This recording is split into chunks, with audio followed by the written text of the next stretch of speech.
Şurada benim bir fotoğrafımı çeker misiniz?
Sokaklarda gördüğümüz hayvanların yazlıkçılar çok geliyor. Malum gelirken hayvan alıyorlar, köpek olsun. Giderken de bunları atıyorlar, dışarıda kalıyorlar ve biz gördük. Çok zor şartlarda yemek yiyemiyorlar, kötü durumdalar.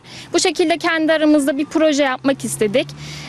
Daha sonra yediğimiz yemeklerin artıklarını toplayarak okulda olsun, arkadaşlarımızda olsun aldık, onları birleştirdik.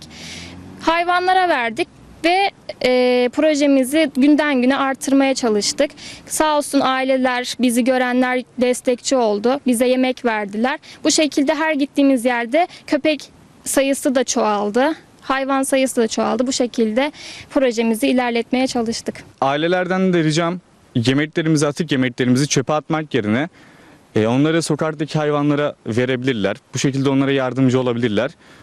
Çünkü kışın hava şartları kötü, yemek bulamıyorlar onlar. Altınoluk Meslek Yüksekokulu'nda eğitim gören öğrencilerimizden, özellikle bilgisayar programcılığı bölümünden öğrencilerimiz Altınoluk'ta gezerken dikkatine sokak köpekleri ve hayvanları çekmiş. Özellikle kediler ve köpekler.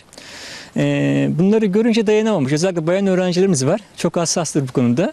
Dayanamamış ve ne yapmış? Bisiklet turu düzenlemiş. 10 tane bir ekip bizim.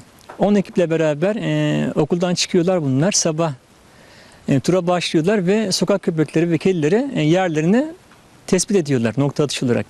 Ve daha sonra bakıyorlar ki yiyecek veriyorlar ama yiyecek yetersiz kalıyor. Çünkü sokak köpeği, kedisi çok sayıda. Ve bu sefer bizim yine öğrencilerimiz esnaflarla irtibata geçerek yaklaşık 10 tane esnafımız bunlarla irtibata geçerek bunlardan yiyecek temin ediyor. Artık yiyecekler ve bu artık yiyeceklerle beraber bunları ne yapıyor? Kedi ve köpekleri artık ulaştırmaya çalışıyor. Tabii çok uzun süreçli bir iş ama öğrencinin gayreti takdire şayan bu konuda. Ve bize tebrik ediyoruz onları böyle bir çalışmaya, projeye ortak oldukları için ve bu çalışmanın devamını biz yönetim olarak getireceğimize garanti veriyoruz.